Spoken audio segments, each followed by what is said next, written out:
Hey guys, welcome to Digit.in. Today we have with us the Zebronics ZEB-KM2100 USB Multimedia keyboard. As you can see on the box, it's got 12 dedicated hotkeys, a modular design, and it's also got a dedicated rupee symbol. So let's take a look inside the box. So once you open the box, you've got the keyboard inside this plastic sheet. Let's take that out to the side. There's actually nothing else inside the box, so we'll keep that to the side and get the keyboard back. So here we have the keyboard inside its plastic wrapping, which we will get rid of.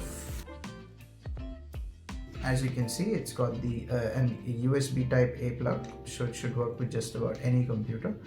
And it's actually quite lightweight, but that's about all there is to the Zebronics USB Multimedia keyboard.